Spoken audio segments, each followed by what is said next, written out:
Dear students, today we will discuss about how to change direct to indirect narration. Direct narration को indirect में कैसे change किया जाता है उसके मुतालिक आज हम डिस्कस करेंगे। क्योंकि ये ग्रामर की थोड़ी वास्ट एग्जांपल है, बहुत सारी डेफिनेशन से एग्जांपल्स होती है, अलग अलग तरीके से उसको चेंज किया जाता है। इसलिए हमने उसको दो पार्ट में जो है वो डिवाइड किया है। दो पार्ट में उसको हम समझने की कोशिश करेंगे। तो फर्स्ट पार्ट में आज हम देखेंगे कि what is direct indirect narration. पहले हमको ये समझना है कि डायरेक्ट और इनडायरेक्ट नरेशन क्या होता है, उसमें क्या फ़र्क है। तो जैसे हम एग्जांपल देख रहे हैं, Ahmad said I am going to market. ये एक सेंटेंस है, यहाँ पर दिया हुआ है। Now the sentence in which spoken dialogue of the speaker is given as it is. Direct narration क्या होता है, यानी डायरेक्ट जुमला या डायरेक्ट नरेशन क्या होता है कि जिसमें जो कहने वाला स्पीकर जो होता है, जिसके कहे हुए अल्फाज डायलॉग है वो एज इट इज़ दिए होते हैं। जैसे यहाँ पर हम देख रहे हैं, अहमद सेड, अहमद ने कहा, I am going to market, मैं मार्केट जा रहा हूँ। अब यहाँ पर जो कहने वाला है अहमद, उसके कहे हुए हू बहू अल्फाज, जो भी डायलॉग उसने कहा था वो यहाँ पर दिए हुए हैं। उसके अलावा there are two parts of direct narration. Direct narration के दो पार्ट होते हैं, हम देख रहे हैं। जैसे Ahmad said and I am going to market, this are the two different parts of this sentence. और वो पार्ट क्या होते हैं? Reporting speech. ये जो पहला पार्ट है अहमद सेड, इसे हम क्या कहेंगे? Reporting speech. इन विच, जिसमें के फर्स्ट पर्सन यानी अहमद कहने वाला, उसके मुतालिक बताया जाता है, जिसे हम स्पीकर भी कहेंगे। एंड सेकंड पर्सन लिसनर या रिसीवर, जिसे कहते हैं। सेकंड पर्सन यानी जिससे बात की जा रही हो, स्पीकर यानी जो बात कह रहा हो। तो जो यहाँ पर रिपोर्टिंग स्पीच होती है उसमें ये बताया जाता है कि कौन कह रहा है, किससे कह रहा है, साथ ही साथ कब कह रहा है। अब यहाँ पर कैसे पता चलेगा कब कह रहा है? वर्ब से सेकंड फॉर्म में इस्तेमाल हुआ है सेड, यानी ये कहीं भी बात कब की है? पास्ट टेंस से की है। तो कहने वाला कौन? Ahmad.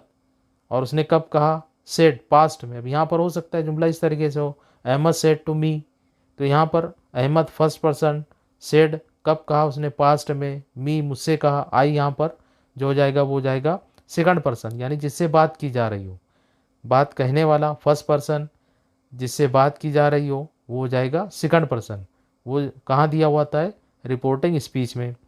This part of sentence is out of inverted commas. जो रिपोर्टिंग स्पीच होती है वो कॉमा के बाहर होता है। बाकी का जो पार्ट है जुमले का हम वो देख रहे हैं कि वो कॉमास के अंदर है। तो ये चीज़ें आप बुनियादी चीज़ें जिसको आपको या now next part of the sentence is reported speech.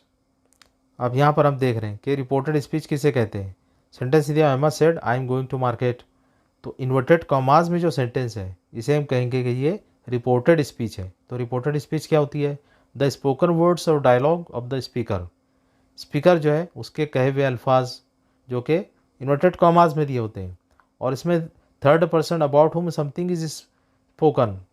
अब हमने देखा फर्स्ट पर्सन बात जो कह रहा हो, सेकंड पर्सन जिससे बात की जा रही हो। तो थर्ड पर्सन कौन होता है?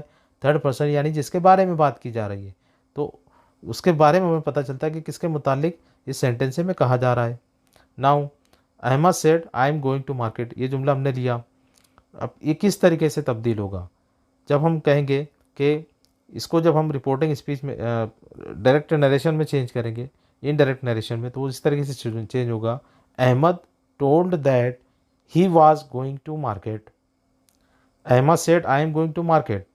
ये जो है ये इन डायरेक्ट नरेशन है। जब इसको हम इनडायरेक्ट में चेंज करेंगे तो ये इस तरीके से होगा, Ahmad told that he was going to market. अब इसमें तब्दीली किस तरीके से हो रही है? What changes are occurred when we change direct narration into indirect narration? जब हम डायरेक्ट नरेशन को इनडायरेक्ट में चेंज करते हैं तो क्या क्या तब्दीली होती है? तब्दीली ये होती है, reporting verb is used according to the types of sentence और रिपोर्टिंग वर्ब। सबसे पहले हम क्या इस्तेमाल करते हैं रिपोर्टिंग वर्ब। देखिए यहाँ रिपोर्टिंग स्पीच है, इसमें रिपोर्टिंग वर्ब क्या है? सेड। तो उसमें तब्दीली होती है, सेड यहाँ पर बदल जा रहा है टोल्ड में। अभी देखिए आप यहाँ पर सिर्फ बुनियादी चीज़ याद रखिए, इसको किस तरीके से कौन सा रिपोर्टिंग वर्ब इस्तेमाल होगा वो हम आगे देखेंगे। लेकिन आपको यहाँ पर ये समझना है कि सिर्फ तब्दीलियाँ क्या क्या होती है, दोनों में क्या फ़र्क होता है। जब डायरेक्ट नरेशन को इनडायरेक्ट में चेंज करते हैं तो उसमें क्या बड़ी बड़ी तब्दीलियाँ होती है वो आपको याद रखनी है। तो जो रिपोर्टिंग वर्ब है वो चेंज हुआ, यहाँ सेड है, यहाँ पर टोल्ड है। उसके बाद इन्वर्टेड कॉमाज आर रिमूव्ड। आप देख रहे हैं कि इस जुमले में इन्वर्टेड कॉमाज नहीं है, इस जुमले में इन्वर्टेड कॉमाज है। तो जब हम डायरेक्ट को इनडायरेक्ट नरेशन में चेंज करेंगे तो तमाम इन्वर्टेड कॉमाज हट जाते हैं। And conjunction is used. Conjunction यानी ऐसा लफ्ज जो दो जुमलों को जोड़ता है। तो यहाँ पर दो अलग अलग सेंटेंस है, इसमें कंजंक्शन इस्तेमाल हुआ दैट, तो कंजंक्शन इस्तेमाल होगा। अब कंजंक्शन अलग अलग तरीके के इस्तेमाल होते हैं अकॉर्डिंग टू द सेंटेंस, दिए हुए जो जुमला होता है उसके मुताबिक। यानी यहाँ पर जो जुमला दिया होता है रिपोर्टिंग स्पीच का, जो जुमले का जो पार्ट है उसके मुताबिक कंजंक्शन और रिपोर्टिंग वर्ब इस्तेमाल होता है। रिपोर्टिंग स्पीच के जुमले के मुताबिक, जिस तरह का जुमला होगा उसके मुताबिक रिपोर्टिंग वर्ब या कंजंक्शन का इस्तेमाल होगा। Tense of reported speech is change. अब यहाँ पर I am going to market, यहाँ क्या है, he was going to market. Am was में प्रेजेंट टेंस पास्ट टेंस में बदल गया। ये सिर्फ आप यहाँ पर बुनियादी तब्दीली को याद रखिए। अब कैसे तब्दील होता है वो हम तफसील में आगे देखेंगे। Now next is use of reporting verb according to sentence. अब रिपोर्टिंग वर्ब का इस्तेमाल कैसे होता है, अब आपको इसे नोट डाउन करना है, इसका इस्तेमाल हम आगे करेंगे।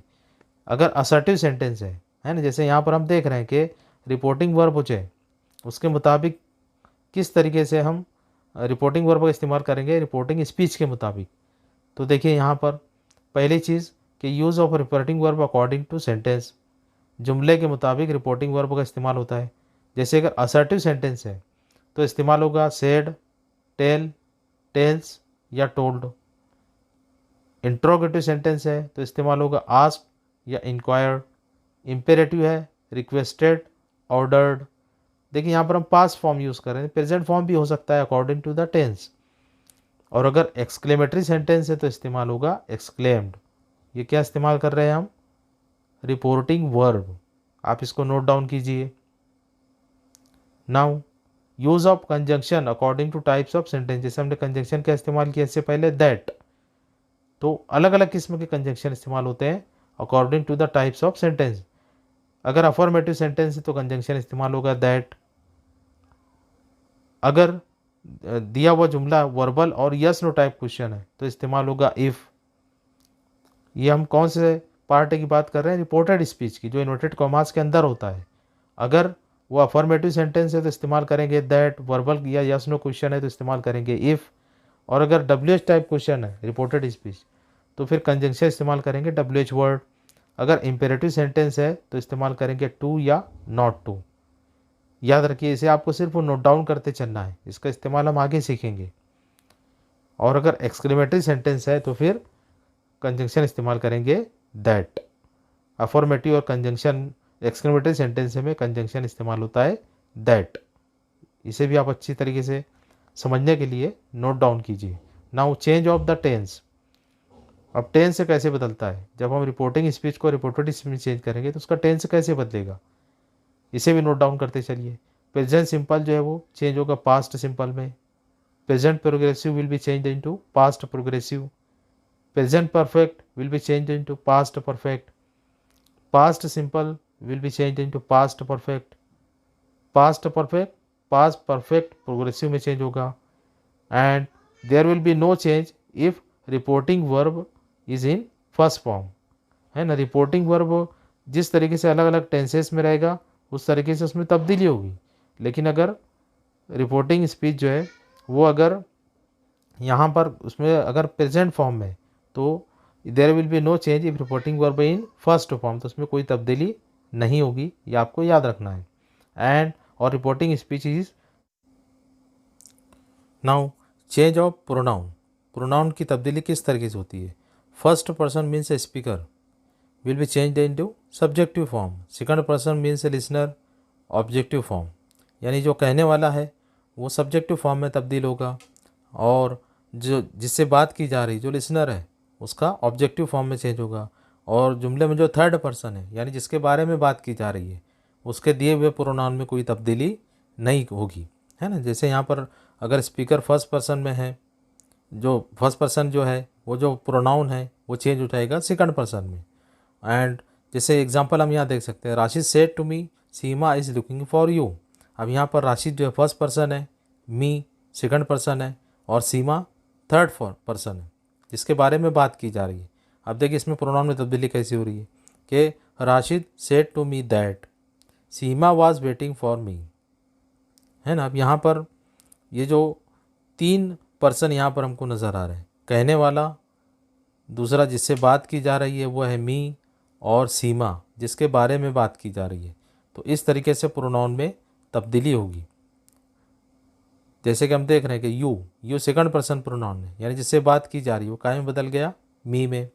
इस तरीके से अब यहाँ पर सीमा नाम दिया हुआ है, अगर यहाँ कोई प्रोनाउन होता है उसमें भी इस तरीके से तब्दीली होती, कोई तब्दीली नहीं की जा सकती, है ना। जैसे अगर सीमा की जगह कोई और नाम होता या प्रोनाउन होता तो उसको एज इट इज़ हम लिखते हैं, उसमें कोई तब्दीली नहीं होगी। तब्दीली सिर्फ होगी फर्स्ट पर्सन और सेकंड पर्सन प्रोनाउन में।